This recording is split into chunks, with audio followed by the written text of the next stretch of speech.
여러분, 오늘날 우리나라는 세계 역사상 유례없을 만큼 대한민국 정말 너무나 잘 사는 나라, 또 부유한 시대를 우리가 살아가고 있습니다. 외국에 나가면 대번에 느낄 수 있습니다.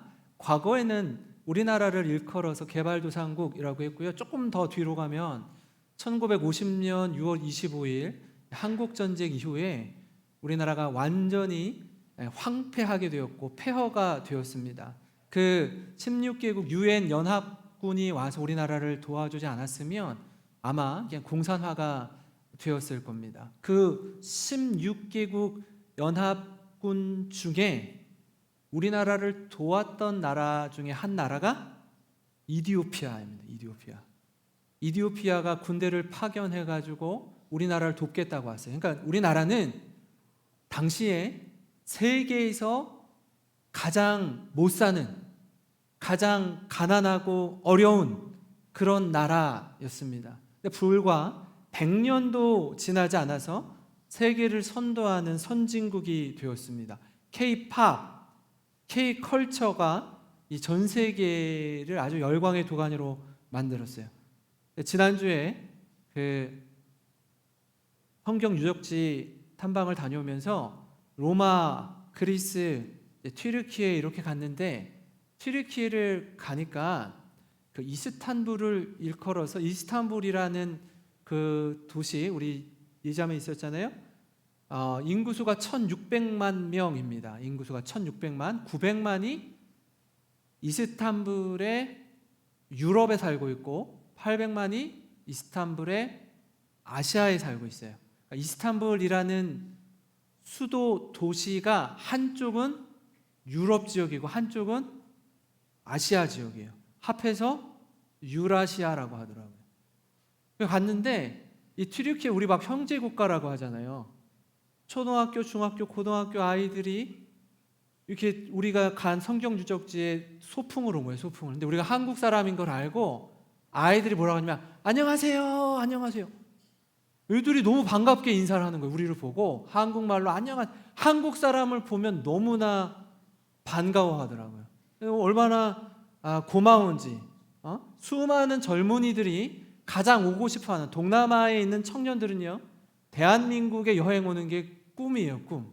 저들의 로망입니다. 그런 나라에 우리가 살고 있습니다. 제가 유럽에 대한 꿈이 있었거든요.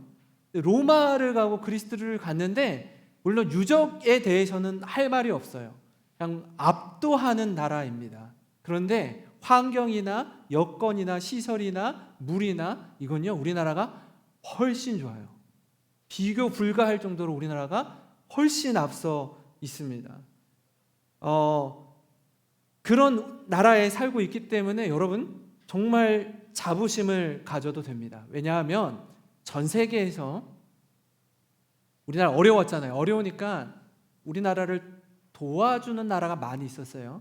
그러니까 도움을 받는 나라는요, 계속해서 도움을 받습니다. 이게 조금 더 쉽게 말하면 누군가 나를 도와주기 시작하잖아요. 아이고 어떻게 이렇게 어려워, 힘들어, 한 푼 두 푼 누가 도와주시잖아요. 이게 도움을 받는 게 우리 안에 익숙해지기 시작하면요, 일을 하지 않으려고 해요. 어떤 경우가 있었냐면 내가 캄보디아 선교도 가고 베트남도 가고 태국도 가고 라오스도 가고 동남아를 가면은 국어라는 사람들이 있어요. 버스를 타고 우리가 이동하려고 하면 앞으로 와서 아이들 국어를 해요. 캄보디아를 갔더니 이래요. 아주 어린 아이들이, 아주 어린 아이들, 그냥 종종 걸음마만 뛰면은 국어를 시켜요. 근데 더 국어를 잘 시키는 방법이 있어요. 장애아로 만드는 거예요. 불쌍하잖아요. 부모가 돈을 안 벌어요. 그 아이를 앵벌이 시키는 거예요. 더 장애가 심하면 심할수록 더 길가에 내던져요. 왜냐하면 제가 갔을 때 하루 일당이 1달러, 2달러였어요. 어른들이 하루 일당이 1달러, 2달러니까 애가 가서 $1, 기분이 $1, $1 이렇게 말하는 게 훨씬 나은 거예요. 그 아이가 와서 한 10유로, $10 벌어오면은 부모가 일 안 해도 되는 거예요. 어려운 나라죠. 그래서 도움을 받으면 계속 도움을 받으려고 해요. 도움을 계속 받으려고 해요. 근데 도움을 받던 나라가 다른 나라를 도와주는 나라로 된 나라는 대한민국이 세계 역사상 유일무이해요. 지금도, 과거에도, 현재도, 앞으로 모르겠지만 아직도 우리나라 외에는 도움을 받는 나라가 이제 다른 나라를 도와주는 나라가 된 나라는 세계 역사상 우리나라밖에 없어요. 그러니까 어느 정도로 잘 살게 된지 우리가 알 수 있습니다. 근데 제가 이렇게 풍요로운 세상에 살면서도 다른 한편으로는 우리나라가 결핍의 시대를 살고 있는데, 오늘날 여러분 청년 세대를 일컬어서 대한민국 역사상 부모 세대보다 못 살게 되는 최초의 자녀 세대라고 합니다. 이건요, 그저 재정적인 부분만 다뤄서 제한적으로 이야기하지만 어떻게 보면 영적으로도 점점 가난한 시대를 사는 건 아닐까 하는 생각이 들더라고요. 제가 80년대, 90년대 초등학교, 중학교, 고등학교, 대학을 지날 때는요, 교회가 십자가만 꽂으면 사람들이 몰려들었어요. 십자가만 사오면 사람들이 북치고 미어커 끌고 나팔 불고 하면요, 애들이 여름 성경학교 때 줄줄줄줄줄 와서 교회로 다 들어왔어요. 먹을 거 하나 얻어 먹으려고. 교회의 문화가 훨씬 앞서요. 기타, 드럼, 피아노, 교회만 있었어요. 일반 가정에는 없어요. 근데 지금 어떻죠? 문화가 역전됐죠. 세상 문화가 훨씬 더 앞서가기 시작했습니다. 교회 오지 않으려고 해요. 예배자의 자리에 있지 않습니다. 더 많은 유혹들이 많이 있습니다. 풍요 속의 결핍, 부요 속의 빈곤을 통과하는 것 같아서 얼마나 마음이 아픈지 모릅니다. 여러분, 같은 맥락에서 오늘 말씀은요, 예수님의 사역 속에서 주님의 은혜와 긍휼이 필요한 한 사람을 만나게 됩니다. 그의 인생은요, 너무나 공고하고 힘들었어요. 누군가의 도움이 없이는 살 수 없는 그런 연약한 인생이었습니다. 그 사람의 모습이 얼마나 안타까운지 이렇게 보면서 동정이 가는 거예요. 긍휼의 마음이 가는 거예요. 그 영어로 compassion이라고 합니다. passion이라는 이 passion, 이 compassion이란 말은요, 긍휼히 여기다, 불쌍히 여기다, 이런 그런 뜻이에요. 근데 그게 거기다 이제 com이 붙으니까 뭐예요? 그걸 공감하는 거예요. 아파하는 거예요. 그러니까 그 사람의 아픔이 내 아픔으로 다가오는 겁니다. 그래서 당시의 슈퍼스타였던 예수 그리스도가 이 지역에 온다라는 이야기를 듣고 그를 알고 있는, 그를 긍휼히 여기는 몇몇 사람들이 그를 예수님께로 인도합니다. 예수님이 두로와 시돈을 지나서 데가볼리를 통과하여 갈릴리 호수에 이르는데요, 여러분 지도를 보시면 두로가 지중해 이 끝트러머리에 이렇게 붙어 있죠. 두로와 시돈을 지나서 어떻게 해요? 돌아서 갈릴리 쪽으로 예수님의 그 행적을 나타내고 있어요. 갈릴리 호수에 이르자 아까 그렇게 안타깝게 여겼던 그 한 사람을 데리고 오는데 가만 보니까 어떤 사람이에요? 귀가 들리지 않는 사람이에요. 그리고 귀만 들리지 않는 게 아니라 말도 어눌하게 말을 잘 못하는 사람입니다. 말 더듬는 자라고 되어 있어요. 여러분 주위에 이런 말 못하는 일을 본 적이 있습니까? 또는 가까이 지내는 가족 중에서 듣지 못하는 사람이 있습니까? 우리는 보통 이런 사람을 가리켜서 청각 장애인이라고 합니다. 저희가 라오스 선교를 가면 엄청나게 많은 청각 장애인들을 만나게 돼요. 그 김효 선교사님이 청각 장애인, 또 지체 장애인, 중증 장애인, 발달 장애인 사역을 하고 있기 때문에 그렇습니다. 청각 장애인은 기본적으로 어때요? 듣지 못하는 사람을 청각 장애인이라고 합니다. 청각 장애인의 또 다른 핸디캡이 뭐냐면 말을 못한다라는 거예요. 그럼 왜 듣지 못하는 건 듣지 못하는데 왜 듣지 못하는 사람이 말하지 못할까요? 듣지 못하기 때문에 말하지 못하는 거예요. 들으면 말할 수 있어요. 한번 생각해 보세요. 갓난 아기가 태어나요. 아기가 앙 울고 태어납니다. 처음에 말해요, 못해요? 소리는 내죠. 울 수는 있죠. 울 수는 있어요. 우는 걸 가지고 말한다라고 하지는 않죠. 엄마 아빠가 뭐라고 하죠? 으르르 하면서 엄마 한번 해봐. 엄마, 엄마, 아빠 한번 해봐. 아빠 하고 계속 들려주죠. 수백 번, 수천 번, 수만 번 들려줘요. 애가 갑자기 어느 날 엄마 하고 말하죠. 그럼 엄마들은 뭐라고 하죠? 우리 아이가 천재인가 보다. 우리 아이가 천재인가 보다. 엄마 하고 말하면 깜짝 놀래요. 어떻게 말할 수 있는 거예요? 아이가 귀로 듣기 때문에 말할 수 있는 거예요. 아빠라고 하는 것도 듣기 때문에 말할 수 있는 거예요. 그러니까 듣지 못하기 때문에 말하지 못해요. 한번 생각해 보세요. 우리가 운전을 하고 가다가 건널목에 사람이 건너는데 이게 파란불에서 이 건널목이 파란불이 들어서 건너다가 이 파란불이 깜빡깜빡하다 빨간불로 변해요. 이쪽에 운전하는 사람은 빨간불이었다가 이제 파란불로 변해요.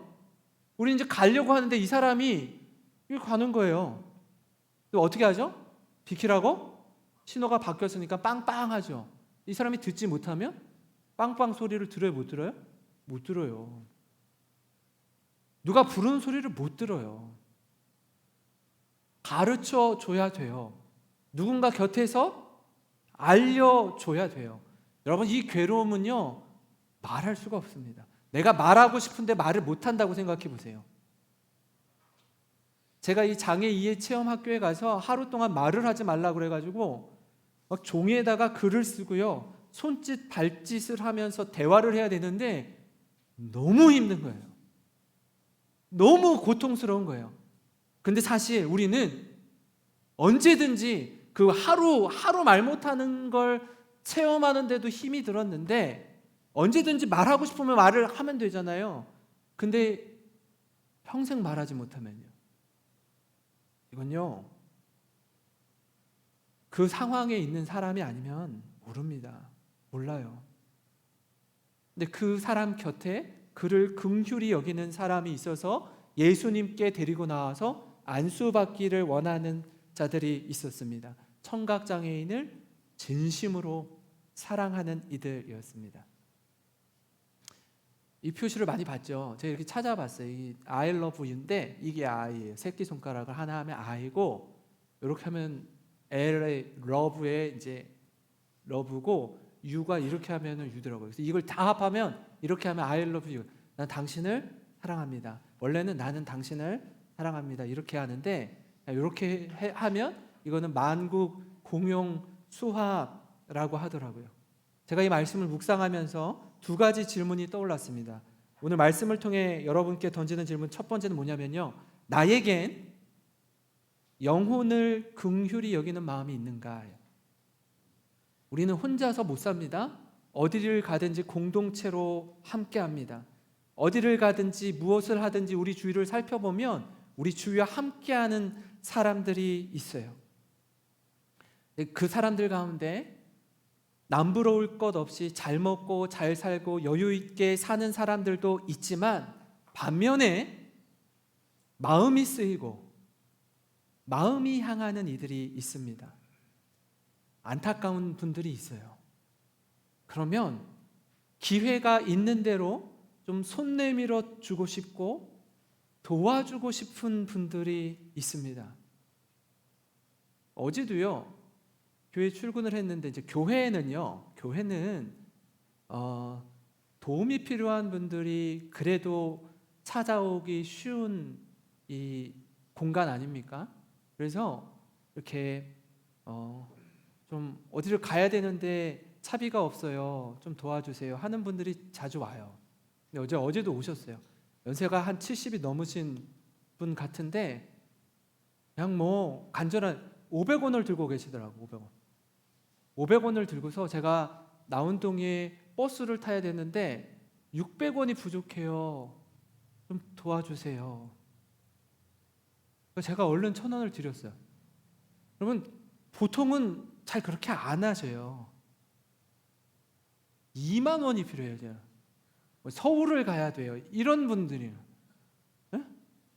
주로 이렇게 부산을 가야 되는데 고속버스를 타야 되는데 한 5만 원이 필요해요. 이제 이런 분들이 좀 오셔요. 근데 600원이 필요해요. 이런 분들은요, 진짜 필요한 거예요. 여러분, 도움이 필요한 분들이 있습니다. 도움이 필요한 분들이 있어요. 여러분 곁에 있어요? 한번 생각해 보세요. 내가 할 수 있는 대로 도와주고 싶은 분이 있는지, 아니면 눈 씻고 찾아봐도 그런 사람이 없는지, 그리고 스스로 생각하기를, 목사님, 제가 세상에서 가장 불쌍한 사람이고 제가 도움을 받아야 하는 사람입니다 라고 혹시 생각하지는 않으세요? 오늘 마가복음 7장 32절에 이렇게 이야기합니다. 한번 같이 읽어볼까요? 시작. 사람들이 나를 데리고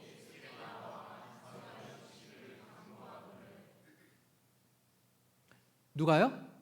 사람들이. 저는 이 사람들이 꽂히더라고요. 사람들이 귀먹고 말 더듬는 자를 데리고 예수님께 나옵니다. 적어도 2명 이상 그를 긍휼히 여긴 사람이 있었어요. 그러니까 그저 안타까운 감정으로 머무르지 않고 어떻게 해서든지 이 사람을 도와주고 싶어서 예수님께 데리고 나온 사람이 있다고요. 주님의 은혜를 구하는 거예요. 저는요, 이 모습이 너무나 아름답고 귀하게 느껴졌습니다.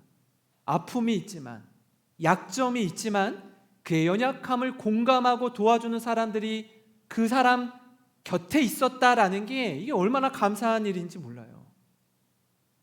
사랑하는 성도 여러분, 우리는 각박한 세상, 정말 치열한 경쟁 사회 속에서 살아가고 있습니다. 그러나 가끔은요, 여러분, 눈을 들어서 좌우를 한번 이렇게 돌아봐세요.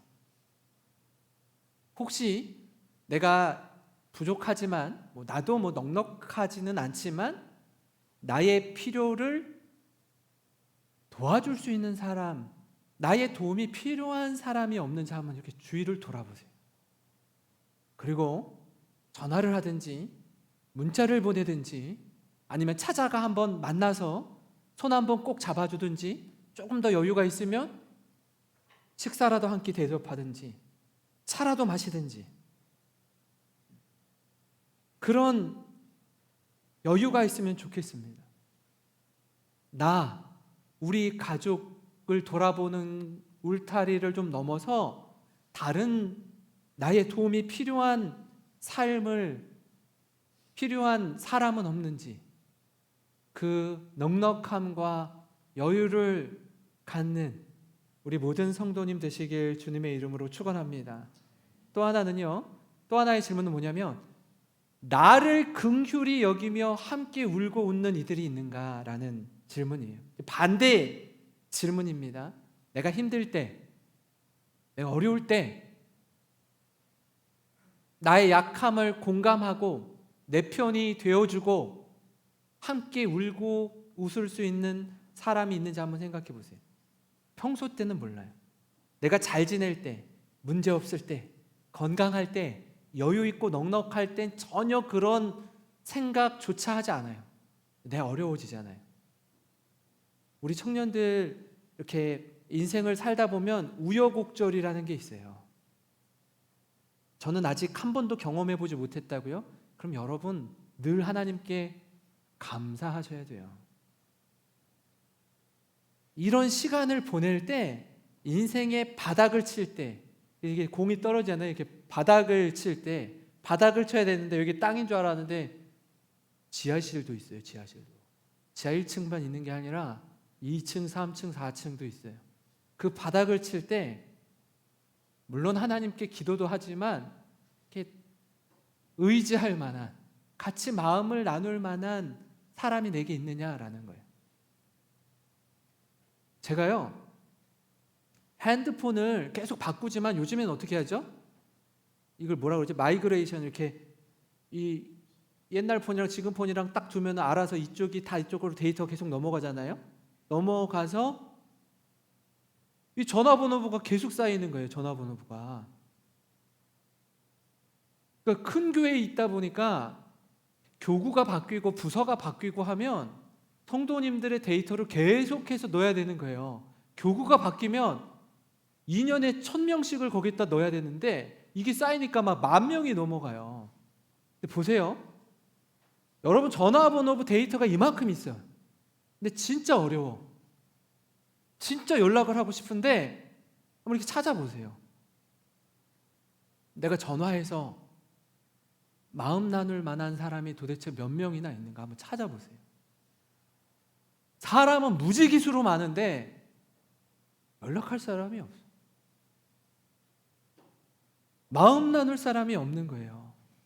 오래 살았는데 이런저런 관계를 맺고 살았다고 자부하는데 정작 내가 어려울 때 진심으로 그 마음을 나눌 사람이 없다면 얼마나 안타깝겠습니까? 그죠? 다시 한번 32절을 읽어보겠습니다. 같이 읽겠습니다. 시작. 사람들이 귀먹고 말도 듣는 자를 데리고 예수께 나와 안수하여 주시기를 간구하거늘. 한번 생각해 보세요. 청각장애인과 함께하는 이들이 예수님께 그를 데리고 가는 거예요. 그는요 스스로 예수님께 나아갈 수 없어요. 어디 계신지 몰라요. 예수님 어디 있다라는 얘기를 들을 수가 없어요. 들을 수가. 끌고 가야 되는 거예요. 절대적으로 주위 사람들의 도움이 필요한 거예요. 도움이 필요할 때 있잖아요. 여러분 도움이 필요할 때는요 도와달라고 말하는 것도 우리가 할 수 있는 너무나 중요한 부분이에요.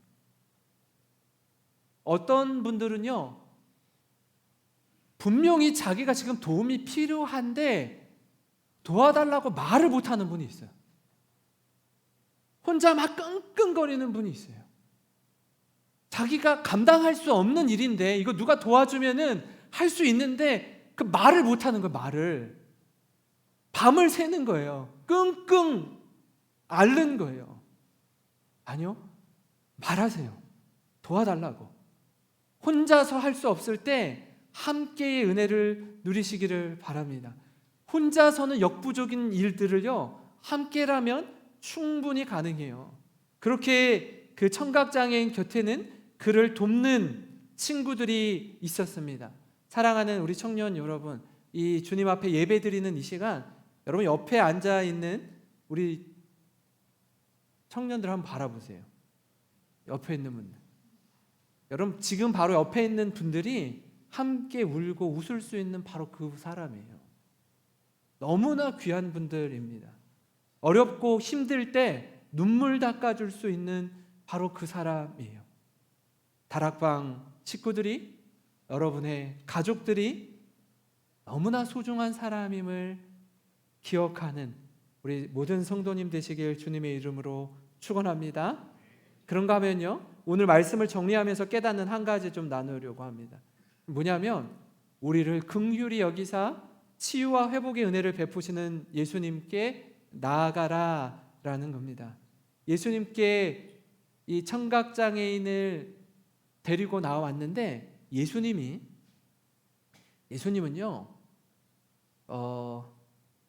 치유와 회복의 사역을 베푸실 때 일관적이지 않으세요. 이렇게 사람에 따라, 상황에 따라, 여건에 따라 다르게 치유하시더라고요. 그러니까 마가복음 우리 앞에 한 2장 정도 보면은 예수님이 병자를 한번 딱 고치니까 소문이 삽시간에 퍼져서 마을에 있는 모든 병자들이 예수님께 나와요. 귀신 들린 자도 오고. 근데 그때는 예수님이 어떻게 하셨냐면 일일이 손을 대시며 그 질병을 고쳐주셨다라고 기록되어 있어요. 근데 이 앞에를 말씀을 보면은 수로보니게 여인이 예수님께 나와서 이렇게 말합니다. 예수님, 제 어린 딸이 귀신에 들렸는데 좀 불쌍히 여겨주세요. 고쳐주세요 라고 얘기해요. 그때 예수님이 자녀의 떡을 취하여 개들에게 던짐이 마땅치 않다라고 해요. 굉장히 강한 어조로 이야기하죠. 그러니까 유대인들이 먼저라는 거예요. 그러니까 수로보니게 여인이 이방 여인이다 보니까 그 얘기를 들을 때 얼마나 이렇게 모욕스럽겠어요. 자존심 상하죠. 근데 자녀를 고치고 살려야 되거든요.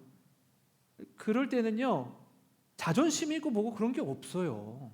없고 뭐라고 하냐면, 주여 올소이다마는 개들도 주인의 상에서 떨어지는 부스러기를 먹나이다.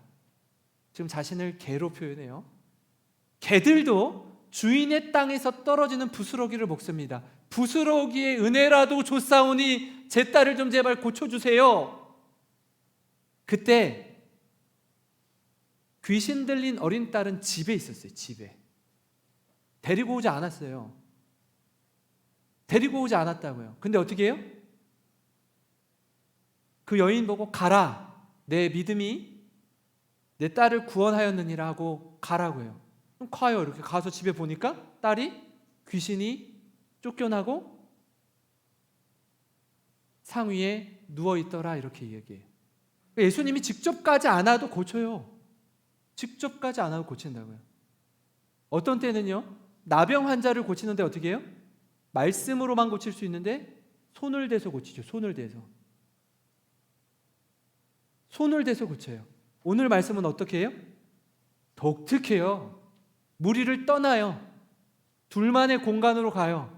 그리고 양쪽 귀에 두 손을 넣어요. 그리고 손가락 자기 손으로 침을 뱉어서 그 청각장애인의 혀에다가 이렇게 대요. 이상하지 않아요? 고치고 치유하는 방법이 다 달라요. 다 달라요. 근데 제가 여기에서 좀 주목했던 게 뭐예요? 그건 뭐냐면 하늘을 우러러 탄식하시며 이 청각장애인의 장애를 고치셔요. 영혼에 대한 긍휼함을 가지고 기도하십니다. 그러니까 예수님이 되게 안타깝게 여기시는 거예요. 성경에 이 탄식의 단어가 나온 말씀이 한 구절 더 있는데요. 로마서 8장 26절입니다. 우리 한번 다 같이 읽겠습니다. 시작. 이와 같이 성령도 우리의 연약함을 도우시나니 우리는 마땅히 기도할 바를 알지 못하나 오직 성령이 말할 수 없는 탄식으로 우리를 위하여 친히 간구하시느니라. 아멘. 아멘. 우리가 어떻게 기도해야 될지 모를 때, 앞이 캄캄하고 차마 우리 입술이 떨어지지 않을 때, 바로 그때 성령님이 말할 수 없는 탄식으로 우리를 위하여 기도하신다라고 말씀하고 있습니다. 이 모습과 예수님의 모습이 오버랩되는 거예요. 그리고 아람어로 이렇게 얘기합니다. 에바다, 에파타라고 해요. 이게 무슨 뜻이냐면 열리라라는 뜻이에요. 뭐가 열려요? 막혔던 귀가 열리고 막혔던 혀가 풀리고 열리라라고 이렇게 말씀하시는 거예요. 얼마나 그가 듣고 싶었겠습니까? 얼마나 말하고 싶었겠어요. 우리가 당연히 듣고 말하는 그것을 청각장애를 가진 이는 얼마나 부러워했겠냐고요. 우리는 일상이지만 그에게는 기적입니다. 우리는 당연하게 여기지만 그는 기적으로 여겼어요.